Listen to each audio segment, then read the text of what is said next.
Content warning. The Wards of the State podcast may contain material that may be harmful or traumatizing to some audiences. Listener discretion is advised.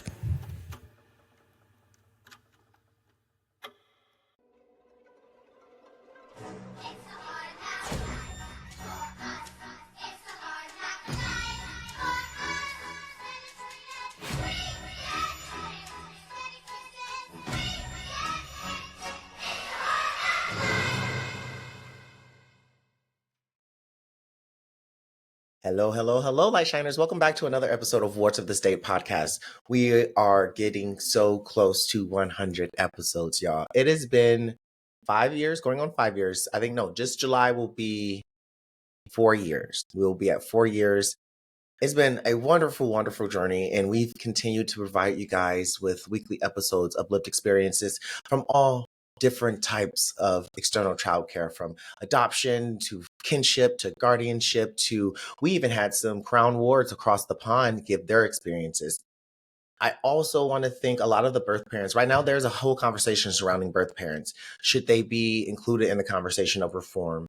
And I believe so, but I do believe that they serve a purpose at the table, and the children should be always at the lead and the ones adopted or the ones affected by their adoption, right? And this is why once a year we do have birth parents on the podcast. But this year we didn't do it, guys, because I ran out of time. So I want to say we are wanting you guys to still have 3 to 4 episodes from birth parents. So if you're a birth parent, we missed Mother's Month, so we can still slide you guys in for June or July, and making sure that your story is shared. I do think that y'all's story is important. We do try to slide in 3 or 4 of those a year for our audience. Speaking of the audience, can y'all make sure y'all go to Apple Podcasts and leave us a review? We haven't had a review since I think last January, so a couple months. It's now June. That's 6 months. So if you guys are listening, and I see you guys are listening because the numbers are there, can you guys go let other folks know how you're liking it just by simply leaving a 1, 2, 3, 4, 5-star rating or review on Apple Podcasts, and also subscribing to us on Spotify. And a reminder, guys, you can also watch the podcast live on YouTube as I record it. You can just go to my YouTube, which is my name, Karlos Dillard, and you can also watch the edited version of the videos on YouTube once the podcast comes out. So I think those are all the announcements. As always, my books are always on sale. Go grab you one. It's available everywhere books are sold. Word of the State, Abort the Adoption, and Word of the State, A Memoir of Foster Care. I am releasing the audiobook. I know a lot of y'all have been waiting for the audiobook for Word of the State, Abort the Adoption. That will be out on Christmas. So that'll be a great Christmas gift for everyone. And just like 5 years ago when we came out with book 1, I will be giving away 30 free audiobooks. So make sure you stay tuned on that giveaway. And I think that's all the announcements we have over here. So I'm so excited to hear our next guest and their lived experience. Priscilla, how are you doing today? I'm doing great. How are you? I am fantastic. So welcome to the show. Thank you. So if you guys can see, listeners, Priscilla has the most beautiful curly hair. The people on YouTube, look, you made me, I might have to undo this hair because the curls are curly. I hear it. It's a good day. I know I have those good days, right? Your curls are just perfect. So Priscilla, let's just start off with your lived experience. What is your experience in the external child welfare system? Well, I am a New York City adoptee. And if you know anything about New York City adoptees, you have to go through the foster care system. And so everybody who's adopted, no matter, unless it's a private, rich person and, those kind of, you're a foster child. And my experience was just really eye-opening, I would say, because at the age of 9, I found out I was adopted. At 9? At 9. Wow. How'd you find out you were adopted at 9?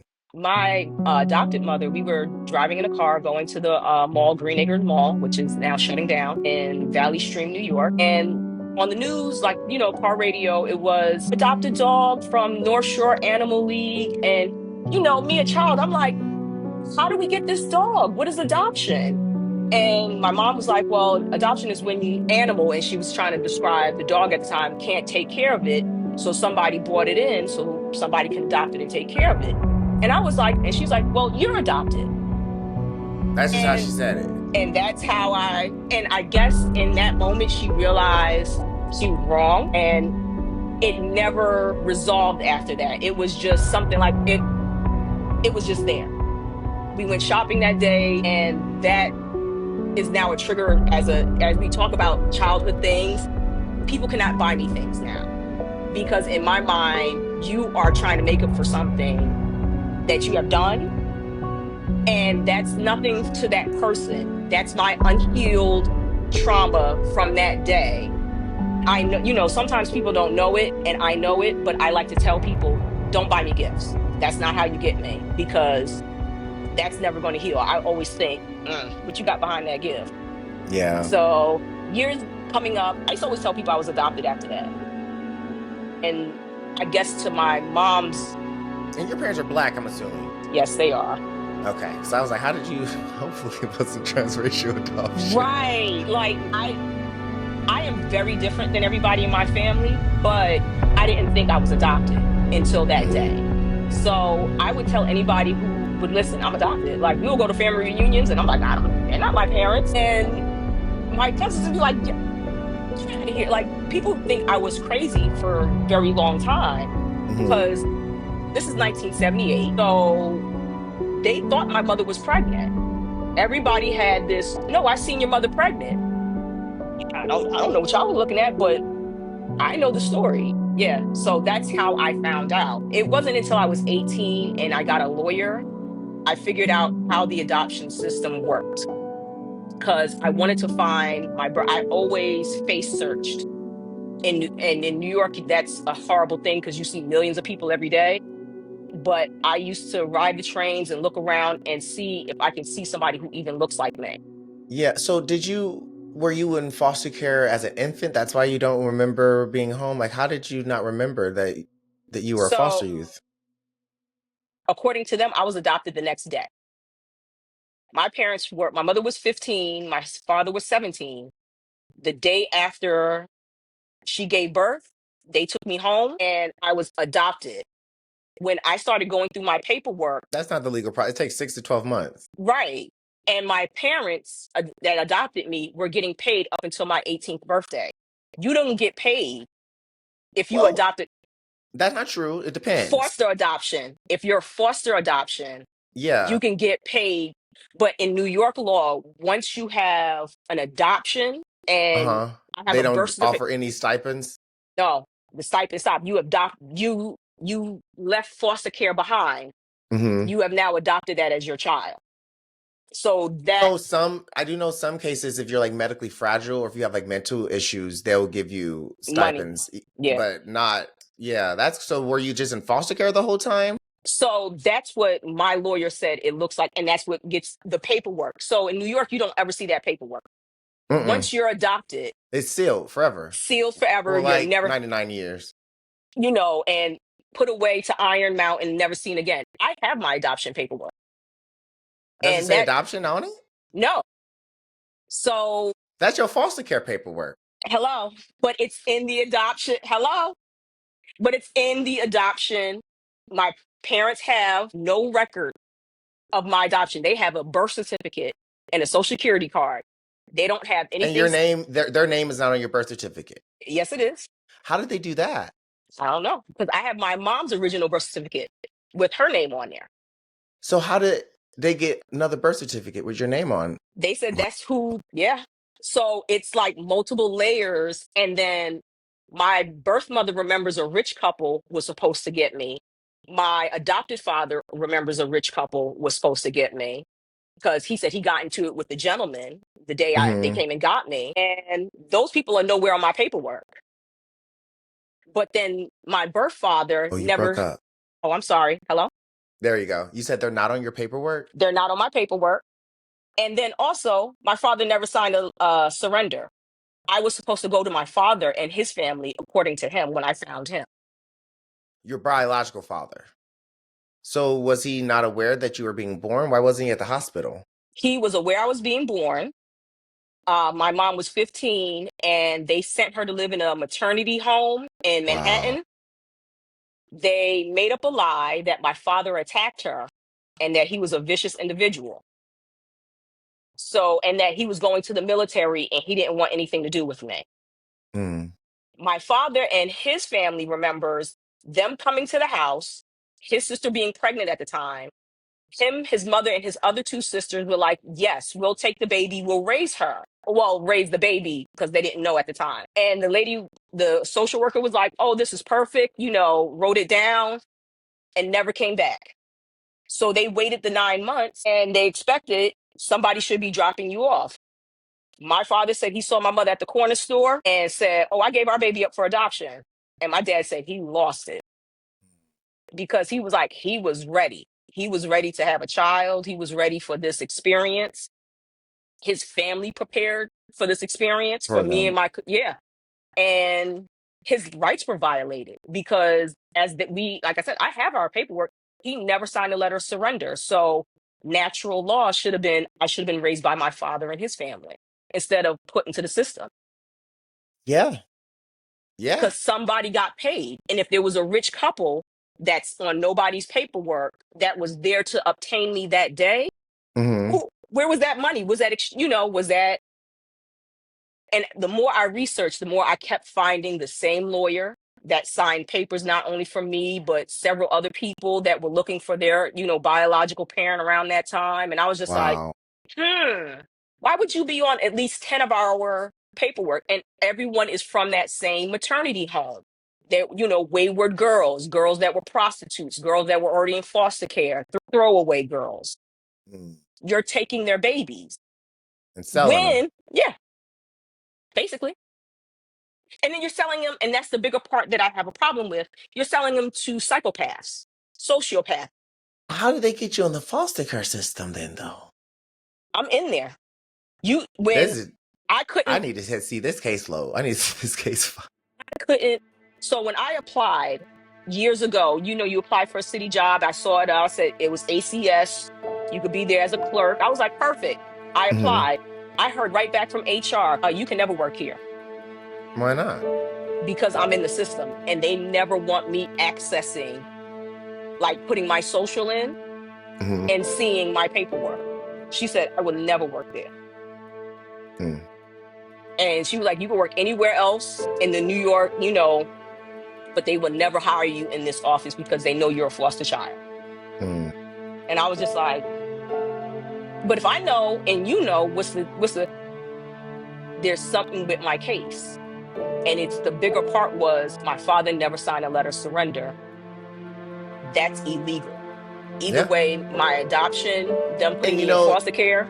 it sounds crazy, but there was just this, I don't know, was that Georgia or North Carolina? They found all of those young girls, teenage girls who were brought in from another country, and they were literally just like breeders. Like they were getting them pregnant and then adopting their children out. Yeah. So this is something that's been happening. Yeah. And this is before computers. This is 1978. How many kids in New York City went through a system and disappeared? Because you could have came in from anywhere, Connecticut, Massachusetts with money, Jersey with money. And these are just simple civil workers. Hey, let me go ahead and slide you 10,000. 10,000 in 1978 is a lot of money for a baby. Yeah. This young 15-year-old girl is pregnant. She don't know nothing. We could just scramble some paperwork up. I got lucky. And I went to a family that was like, yeah, my the way it landed on me at 9 was a little rough. But after that, yeah, how was your childhood with your adoptive family? I am very different. I'm very outspoken. My dad says I have a fire, and that's been since a childhood, and they're very quiet and church-like, and I'm a questioner. What's this? What's this? What's this? And so it was always a fight, especially with my mom, because I believe she saw a powerful person and a person that can take a licking and get back up and keep doing something else, because that was my whole childhood.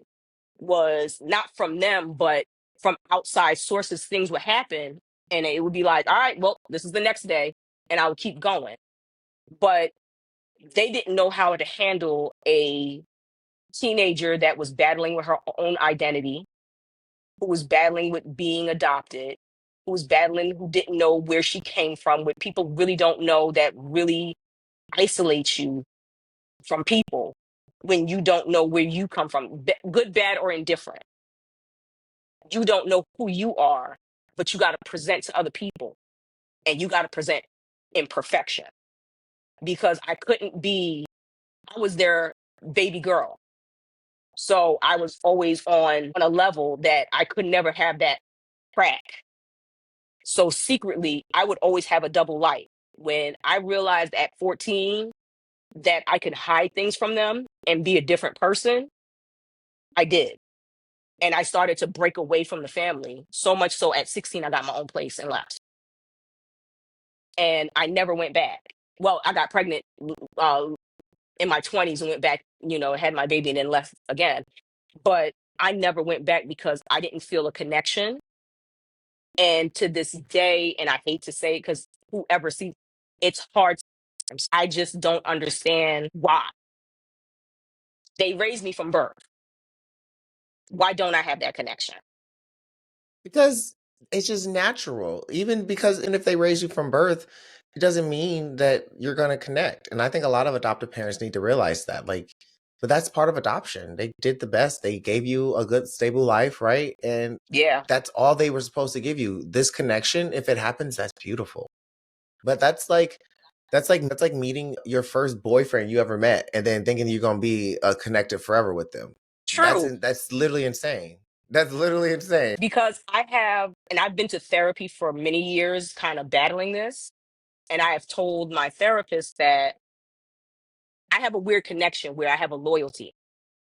And that's what he sees it as. They saved me from a certain whatever, Hmm.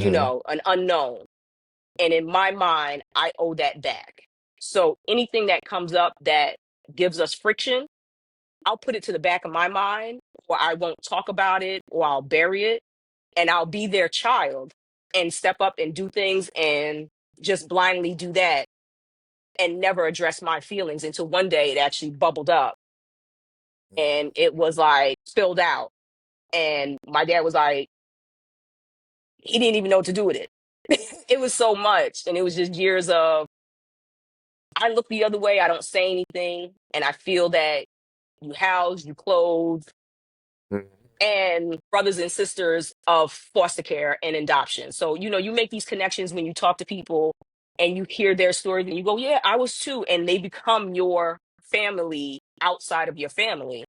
And I've heard the horror stories and I look back and I'm like, Churchy and Churchy weren't that bad versus somebody who intentionally takes another person's child Hmm. and beats them or Yeah, like my molests parents them. did. Yeah. Like that's a certain level of like you don't have to. That's like, that's unnecessary.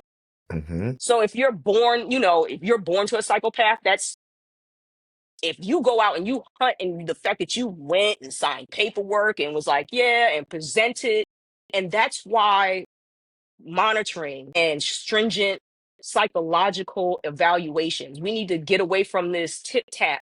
If you care about children and you care about abortion and all this other stuff, care about the children that are alive, that are sitting here. Exactly. So I don't know if have caught any of my lives, but I often have this conversation on TikTok. Like, should white people be allowed to adopt? Should people who don't agree with the LGBTQIA be allowed to adopt? And people are like, anyone can adopt as long as they're loving. I'm like, no. And the What about the Hart requirements. family?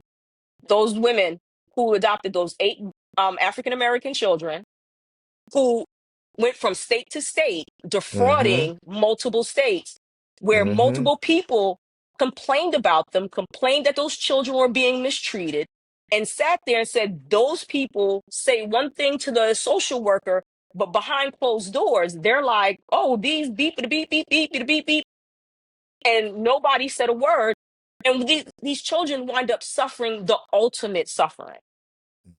Why? Because Nobody, people don't care about kids. right. Nobody, I've spent 5, 6 years doing this work, and you can show them the most horrible things. And they'll be like, well, there are some good stories. and in the extent that I've had this argument that I had to sometimes pull back from social media, especially debating certain people. I mean, I understand being, and you can have the right to believe in whatever you believe in, abortion and stuff, but I want to see you rally for kids that are here, the way you're Hmm. rallying for abortion rights. I want you outside of foster care telling them that they need to tear down the system that they have and rebuild a new system.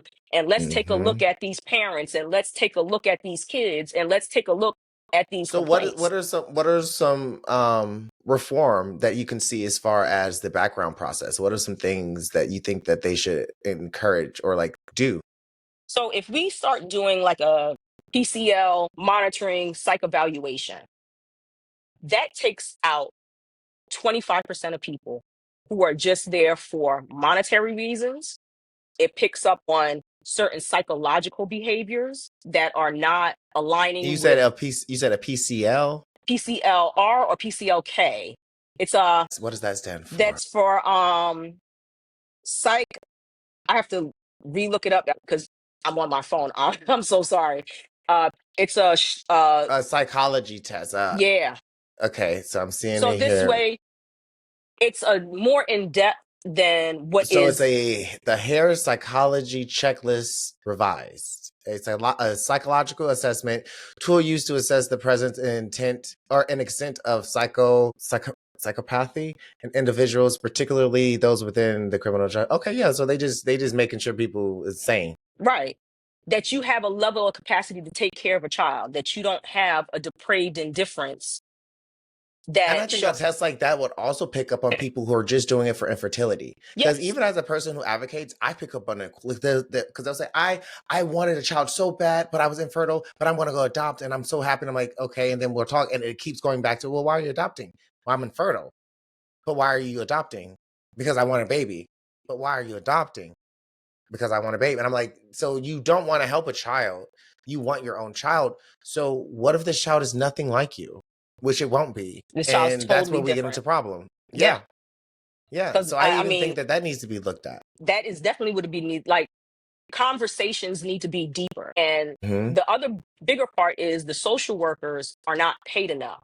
These are people with not only bachelor's degrees, with master's degrees, and you're paying them $11 an hour and they have a Well, that's the caseload. thing. They're not required. Most states don't have their social workers are not actually MSWs. They're just people they found on Craigslist. This has been my biggest issue. Catholic Social Services, Bethany Christian Services, all of those private foster care companies, Yes.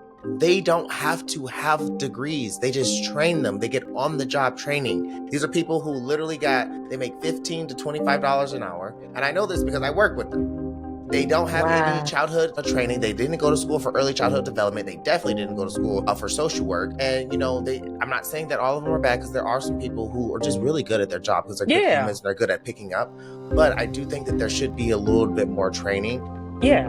And I do think we should pay them more. Yes. People who have the MSWs, I don't think that you should be able to get 30 to 60 hours on the work clock training and work with these families, because this is very important. This is really important. Another thing that I often say that people kind of get upset with me is that I believe that foster parents should be federal employees. They deserve a paycheck. But there are several reasons behind this. One, it is a job, in my opinion. The fact that people keep saying it's volunteer work, it is, but this is why they are weaponizing the money, right? So instead of having them weaponize the money, let's give them a salary. And then let's make sure that that stipend is put on like a food stamp type card where we can actually see where it's being used.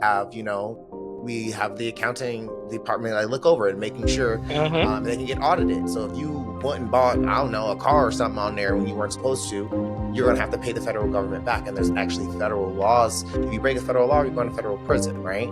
So that's why I believe even foster parents should be federal employees, because if they beat a child, guess what? You're going to federal prison. If you lie about their health or their safety, you're going to prison. If you steal money from them, you're going to prison. Right. Because a lot of these foster parents just don't get any consequences because they're volunteers.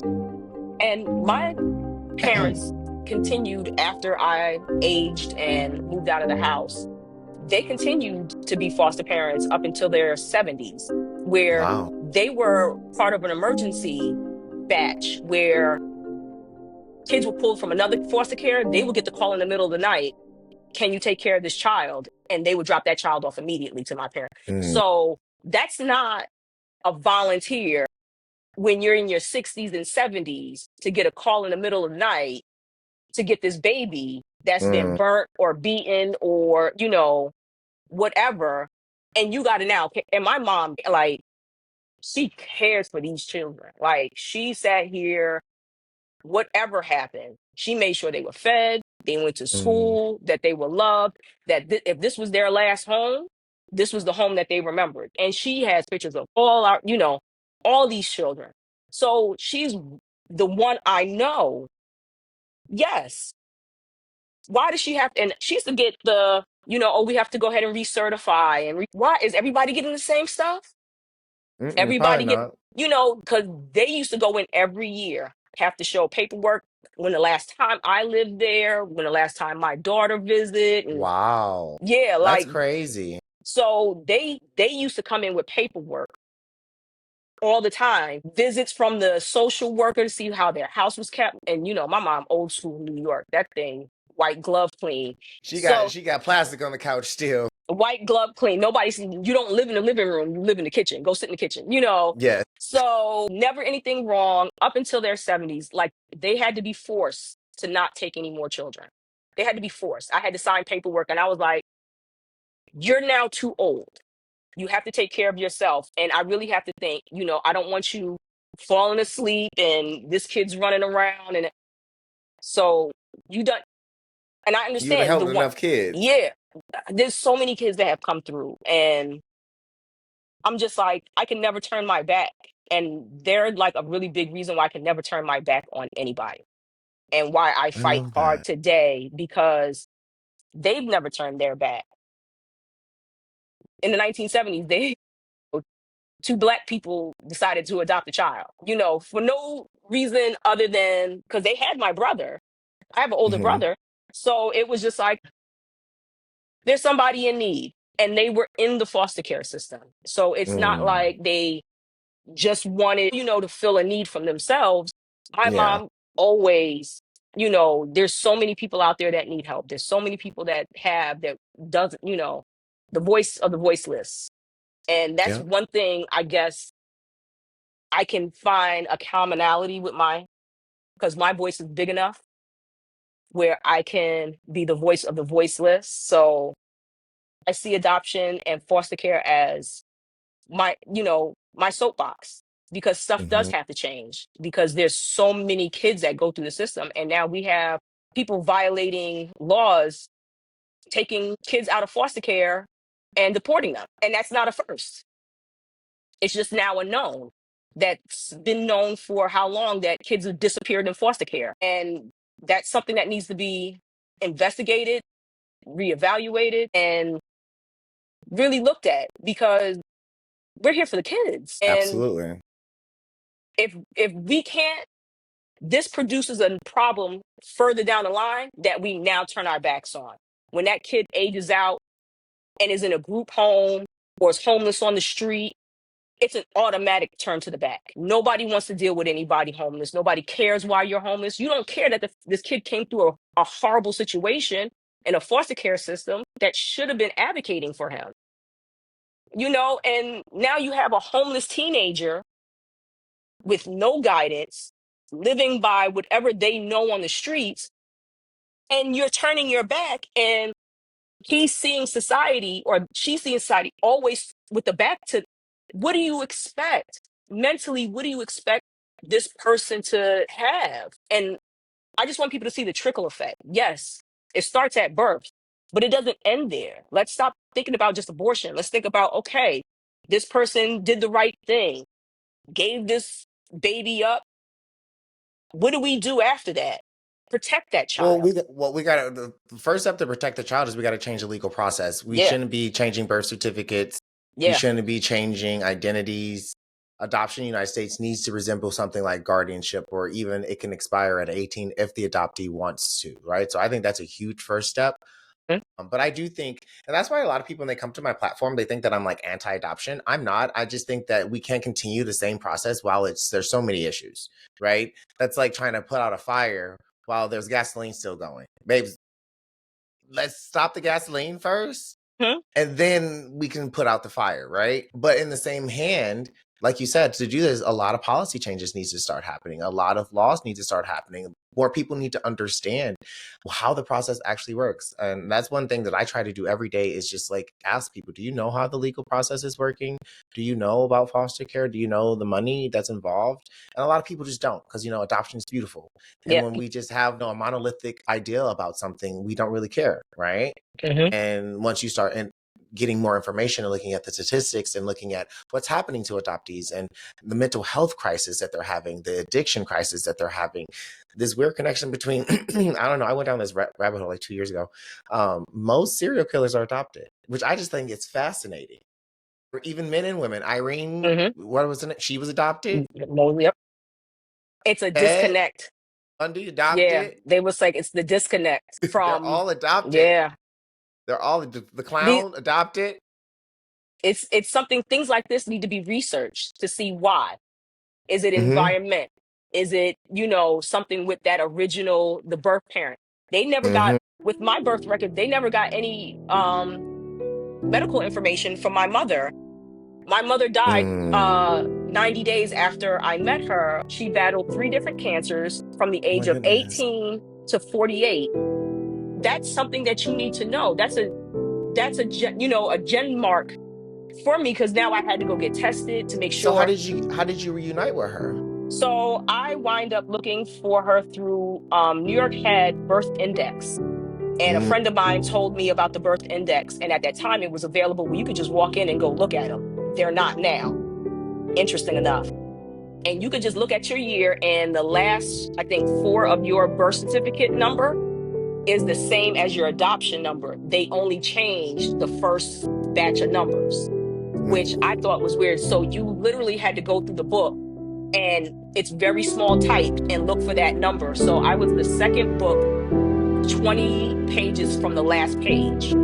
So it took me 2 days, and I found her last name. And because I had her last name in the information that my adopted parents had, that she grew up in Queens, I just went through Facebook, and 1978 Queens, I was harassing people. Who That's was what I did pregnant? too. Who was pregnant in 1978 in Queens? And, who did you hear? And this one lady was really upset. She was like, you're really ruffling feathers. I don't care.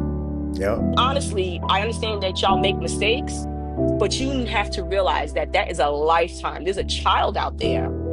You can never think that that child will never want to contact you, or you just have to sit and wait. This is your day. And I happened to stumble on her picture looking at a bunch of things, and it was like looking in a mirror. It was my exact face. I sent this picture out to everybody, and they thought it was a picture of myself. And they said, "You found her. That is her." And I wind up finding her phone number, I think maybe 2 or 3 days later, because I sent out letters to all addresses that I could find of her. And I just couldn't wait. So I started dialing all the phone numbers that was available. And I got her one day.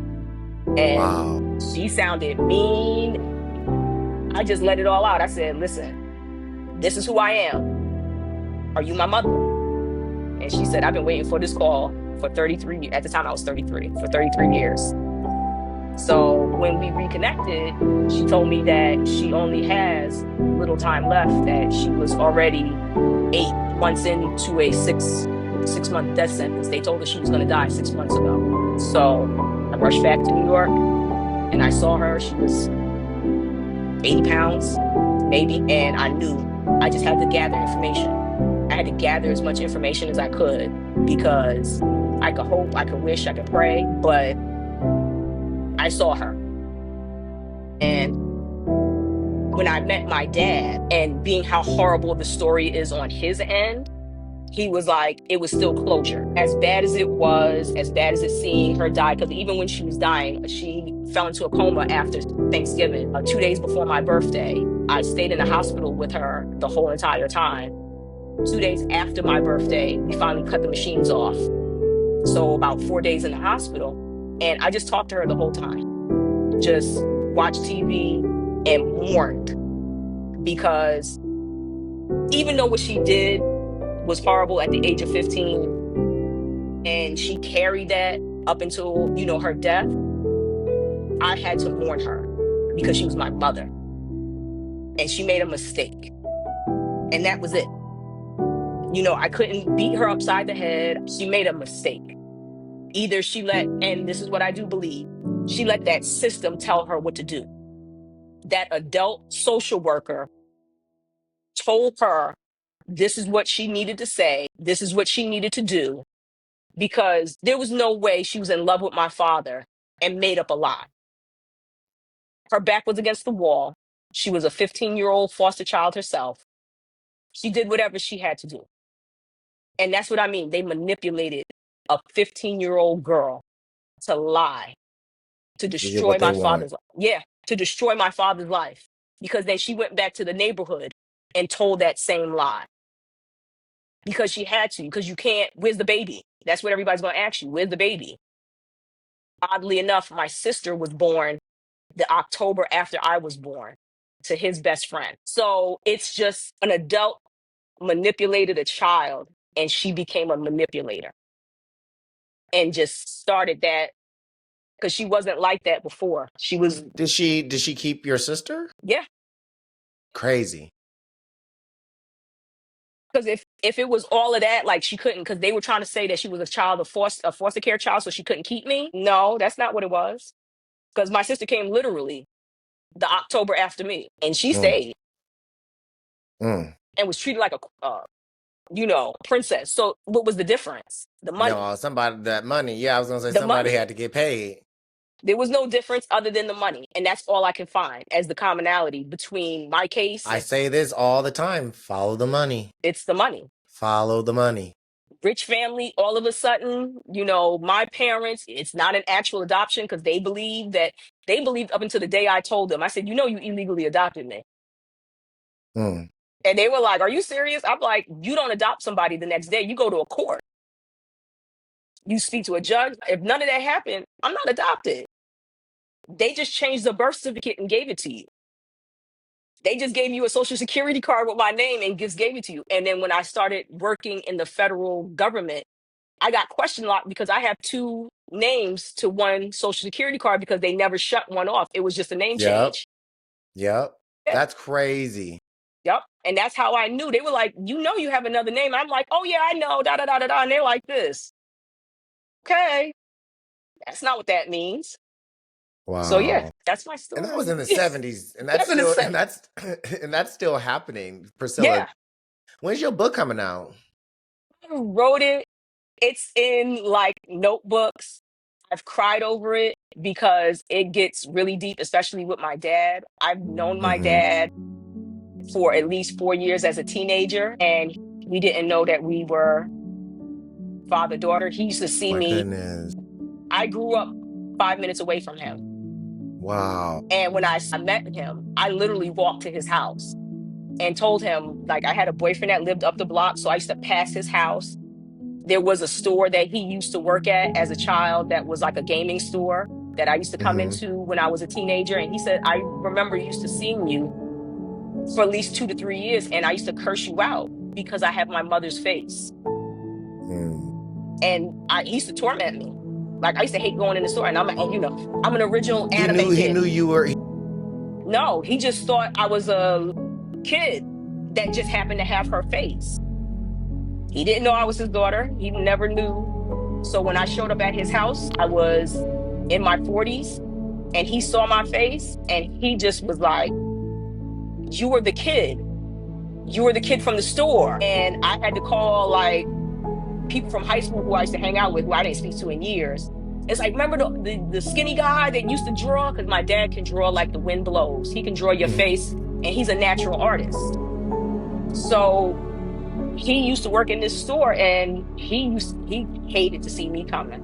That he had to take a break because he said I had the face of the woman he hated. So I've known my father, and that's the cruelty of life.